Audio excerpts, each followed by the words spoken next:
Don't play with things that go boom. Lessons from My Days in Olive Drab by Clint Morey, Specialist 4th Class, Retired. Well, not actually retired. It's more like I didn't re-up. Episode 4. I don't know, but I've been told.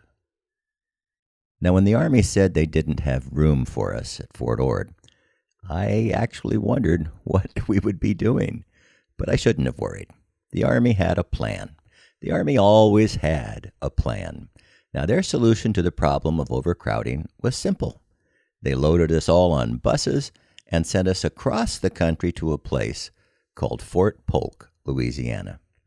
Now, I have to admit, Fort Polk was a long way from the beautiful beaches of Monterey Bay, but Fort Polk was the place where the Army thought they could turn us into soldiers. And if you think about it, the Army had set a pretty big task for itself. They were going to take a bunch of us civilians and in just 8 weeks turn us into members of the most powerful military on the planet. And when we arrived at Fort Polk, we were divided into groups and sent into barracks to meet our drill sergeants and be assigned our bunks. Now, I can remember my very first day at Fort Polk.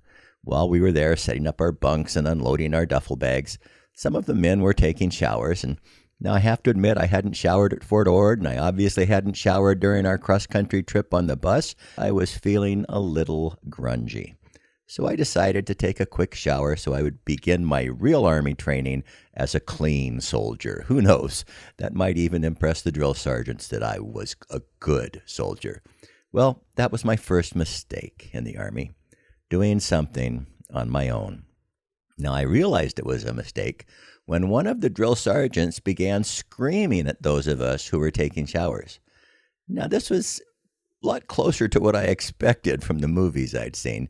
The drill sergeant explained in that very special way that drill sergeants explain things that he had not given permission to anyone to take a shower.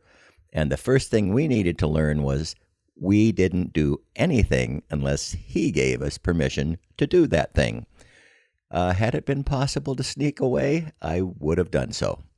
But I was standing naked in the shower while the drill sergeant screamed at us, and there was no way to hide. The drill sergeant said we would do 2 fire watches that night. Now, I had no idea what a fire watch was, but I quickly found out. It was something along the lines of guard duty.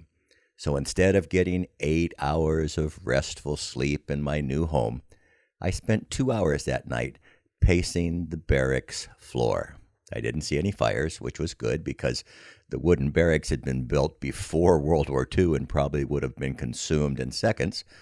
But the next morning, the drill sergeant got us out of bed and ordered us to take showers the Army way. The showers were to take 90 seconds.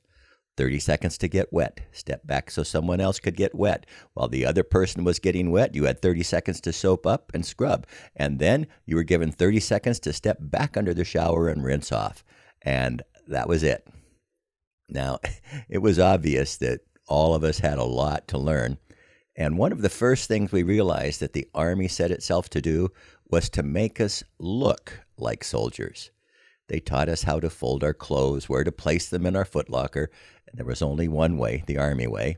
The Army taught us which uniform to wear. There were different uniforms for different occasions. The Army taught us how to make our beds, folding corners at 45-degree angles, making sheets and blankets tight. Now, it took time to make some of them perfect, and it had to be perfect. I can remember some nights I chose to sleep on top of the covers so that all I had to do in the morning was tighten the corners. Well, with those little skills out of the way, we got around to learning the important stuff. One of the most important lessons on our road to becoming a soldier was learning how to salute. Now, I have to admit that I smile today at many Hollywood movies where the soldiers not only don't salute properly, they seldom hold their salute until it's returned. Well, after we learned how to salute, we then had to learn the next important task, who to salute. And we were to salute officers, but that meant we had to learn all the ranks and all the insignias so that we would know that A second lieutenant was lower than a lieutenant colonel, that kind of stuff. Now, I have to admit, I actually enjoyed saluting. I thought I did it well, and it felt like it was a sign of respect. Many of the men in my unit, however, had a different view. Some hated saluting, and if they were walking down the street and saw an officer coming their way, they would literally cross the street so they could avoid having to salute the officer. Now, there were also some others who were a bit more devious. If a group of them saw an officer coming their way on the sidewalk, they would purposely space themselves out in a straight line so that when the officer passed, he would have to salute and salute and salute and salute. They seemed to enjoy that. Of course, they were smart enough to know that you only really tried that on second lieutenants. We also had to learn the chain of command. Everyone from drill sergeant up to the President of the United States, we had to know who was important and where they stood in that chain. We had to know who we were supposed to obey, which, as recruits, was just about everyone who walked the face of the earth. Now, we also learned how to gather into what was called squad formation. We learned how to stand at attention, and yes, there's an Army way to stand at attention. We learned how to stand at ease and how to be dismissed from a group. We learned how to turn, left face, right face, about face. Now, that may sound silly to you, and I grant you it's not rocket science, but there is an Army way to turn. In fact, once I was assigned to help a group of about, I think it was 4 or 5 guys who were having difficulty learning their left face and right face. So we practiced and practiced and practiced until they mastered it. And like with saluting, when I watch a movie with a Hollywood soldier, I notice how the actors do an about face when they leave the presence of a superior officer. Few actors have the correct footwork. And then we marched. Lots and lots of marching. Now, I enjoyed marching. Perhaps it was from my junior high PE classes. I think our PE teachers were former Marines or something. But whatever. It wasn't just that I thought marching looked cool. I enjoyed being part of a group marching, doing those things. Well, one of the things we did when we marched was use cadence calls. It helped us keep step, and it made the marching more fun. The drill sergeants would lead us in a cadence call while we marched. Now, the drill sergeant would call out a phrase, and our entire company would respond back, usually with the same phrase. It could be as simple as left, right, left, or countdown, 1, 2, 3, 4, bring it on down, 1, 2, 3, 4, that kind of thing. And when we were moving at double time, more like a slow jog, there were cadences just for that. One that sticks in my mind that we used was called the airborne shuffle. The drill sergeant would call out, "I want to be an airborne ranger." And then we would respond with the same phrase, "I want to be an airborne ranger." And the cadence went on, "I want to lead a life of danger." We'd respond, "I want to go to Vietnam. I want to kill some Charlie Kong every day, all the way, airborne, ranger, life of, danger." Okay, this is not exactly uplifting music, but it did help us keep step. And they were trying to make us into warriors, and for some reason, they thought this would help. However, as a Christian, I would say about a quarter, maybe a little bit less than that, of the cadence calls, I wouldn't say out loud. Now, there was a cute little call about a yellow bird, and I would say part of it as we marched, but then I wouldn't say the part that described what we did to the little bird's head. And then there was a cadence call that began with the drill sergeant calling out, "I don't know, but I've been told." And then we would all respond, "I don't know, but I've been told." And the drill sergeant would tell us what he'd been told. And I'm not going to share with you what the drill sergeant said, because I refused to say it when I was in the Army, and I'm not about to say it to you today. And it wasn't just the marching that had those kind of overtones. I remember one time we were getting one of our uniforms out. The drill sergeant told us we needed a certain uniform for a special occasion. I got my clothes on, and I couldn't remember which hat we were supposed to wear. And I asked the guys around me, "Do we wear a garrison cap with this?" No one had any idea what I was talking about. It seemed no one in my entire unit knew what a garrison cap was. One guy finally held up a cap. It was a garrison cap. and he said the name that everyone else used to identify it. Well, it's what the people in the Army called it, but I would never use it. And in fact, I've wondered sometimes, now that the Army is co-ed, how many marching songs had to be dropped or severely rewritten, how many descriptions of items had to be redefined, and how many people had to watch how they used the words that they used. Hopefully, quite a few. There were 4 squads in our company, and the first thing the drill sergeants did was to assign each squad to a separate job to last a week long. Now, my first week of basic training, my squad was assigned, what can I say, to clean the latrine. It wasn't a fun job, but we did it, and the next week we were assigned a different job. Whoever followed us, however, did a terrible job of cleaning the latrine, and the captain ripped into the drill sergeants. And so the drill sergeants got together and decided, since our squad was so good at it, the rest of basic training, cleaning the latrine, was our assigned job. So in my 8 weeks of basic, I spent 7 weeks cleaning our latrine. Another interesting thing, and it's hard maybe to understand those of you who didn't go back to it, this was a time in our country when anti-war demonstrations were occurring everywhere. If bad things happened in the military, those incidents usually made the evening news. Shortly before I came into the Army, some Marine recruits had died actually in their training in boot camp, which was their name for what we would call basic training. Well, the government decided, because of the terrible news, that they were going to make some changes on how recruits were trained. And the Army, they made some that, our drill sergeants were not real pleased with. They were supposed to treat us more humanely. First, our drill sergeants were not allowed to call us bad names because that would make us feel bad. Okay, it's difficult to explain how much this really bothered the drill sergeants. They had been calling people bad names. They probably faced it in their training, and they had some pretty good bad names that they applied to the recruits. But it was no longer allowed. From here on out, however stupid our actions were, they were required to call us recruit. They were also not allowed to humiliate us in front of other recruits. And humiliation had been a big part, I think, of their training methodology. And we could see how much it was bothering them. In fact, I remember one time when we were taking a break, we asked the drill sergeants what kinds of things they used to do when it was allowed. One of our drill sergeants had a couple of our recruits come out and try to climb a tree.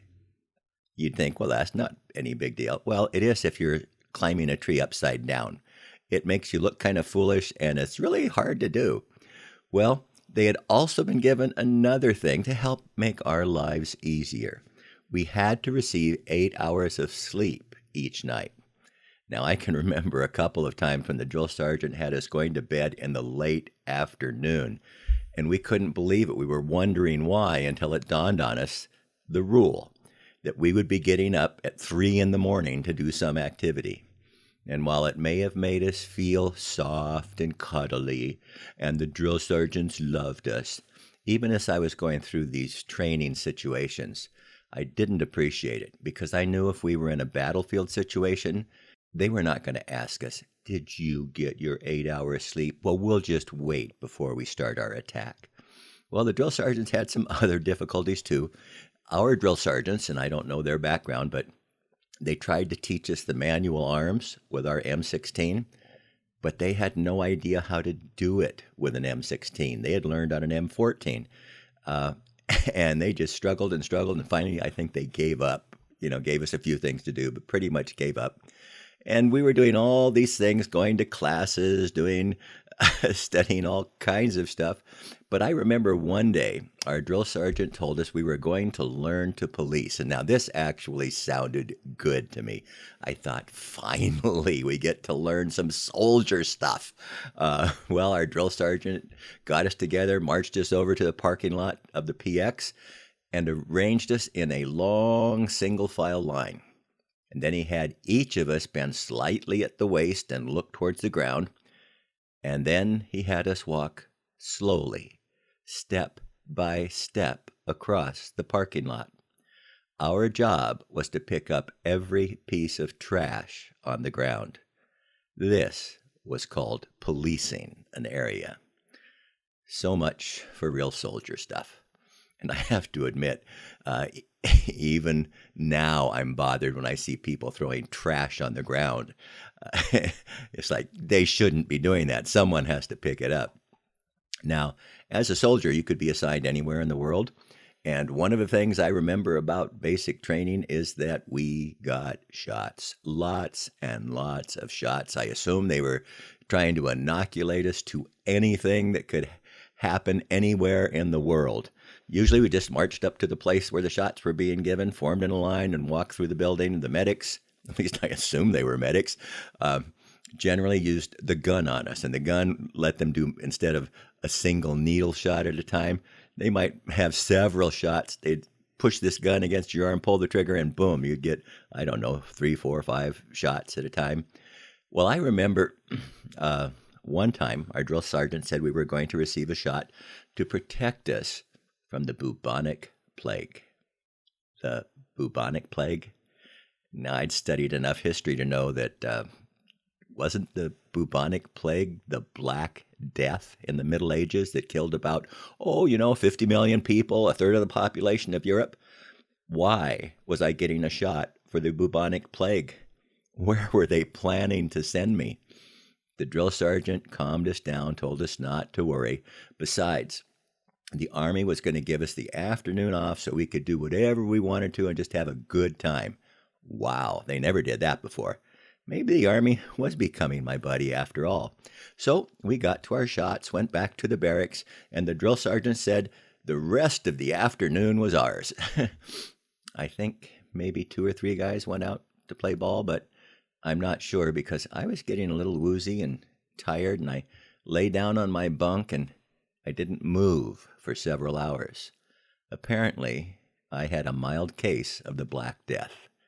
Now, just about everyone else in the unit was out cold on their bunks, recovering from their shot. The Army had done it to us again. The afternoon off? Yeah, right.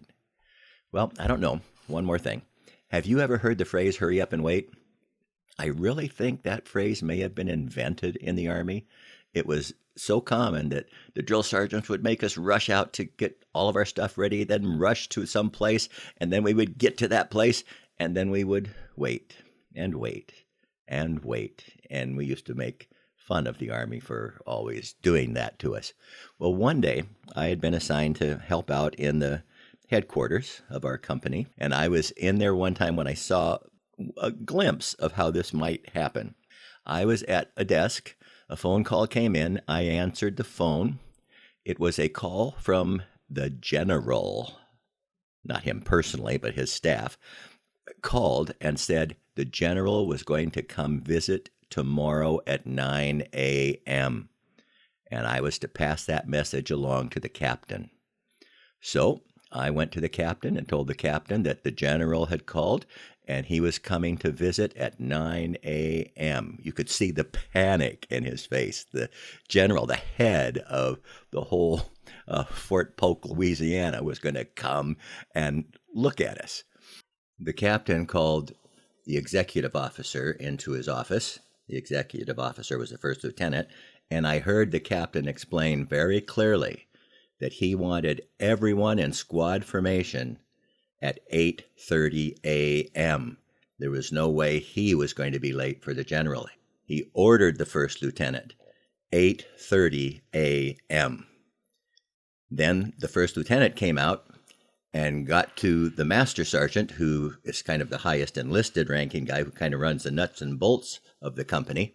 Well, he told the master sergeant, make sure that everyone is in squad formation at 8 a.m. He wanted to be certain not to get the captain mad at him for being late. And then I saw the master sergeant. He had the drill sergeants come in, the heads of each of our companies, and he explained to them that he wanted everyone dressed and ready to go in squad formation at 7:30 a.m. The master sergeant was not about to get the first lieutenant mad at him. Well, I couldn't believe what I just saw, but it started to make sense. And that night I went to bed, woke up the next morning, and guess what our drill sergeant said? We had to get ready for a special meeting. The general was coming to see us. So we all got dressed in whatever uniform you get dressed for when a general comes to see you. And we lined up in squad formation at 7 a.m. Now, I hadn't told anyone, but I knew the general wasn't coming until 9 a.m. But there we were. The drill sergeants were quite happy. They made the master sergeant happy. The master sergeant was happy because he made the first lieutenant happy. The first lieutenant was happy because he made the captain happy. And the captain was happy because everyone would be ready when the general arrived. So we waited, and we waited, and we waited, and we waited.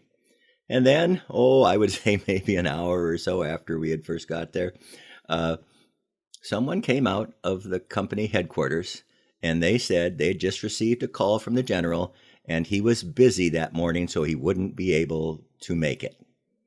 So we left, and that was my little glimpse at the Army's hurry up and wait. So, speaking of lessons, I had a couple of important lessons from this time period. The one related to that story I just shared with you is patience. Patience is a good thing. You can sit and complain and argue and moan and whine, but that doesn't usually speed things along. So patience is a good quality to have. As I look back on my time in basic training, I think I learned an important lesson during this time period. And I am so glad that I did not give in to the group pressure to conform to the ways that others spoke, the topics they wanted to wallow in, the attitudes they wanted to show. There's a really fascinating verse in the Bible, Psalm 19:14. It says, "Let the words of my mouth and the meditation of my heart be acceptable in your sight, O Lord, my rock and my redeemer." That is a great verse, and it tells us what God desires of us. And I would encourage you, seek to please God in everything you do. Don't let the group, whether it's at work or at school or just the people you hang around with, don't let the group set the standards for your life. Choose to do what is right, whether anyone else does it or not. Thanks for listening to this episode. If you enjoyed it, please sign up to follow the podcast. And in the next episode, I'll share what the Army did after they got us looking like soldiers. They set out to train us to become warriors. Now, before I go, I'd like to share a blessing with you from the Old Testament. May the Lord bless and protect you. May the Lord's face radiate with joy because of you. May he be gracious to you, show you his favor, and give you his peace.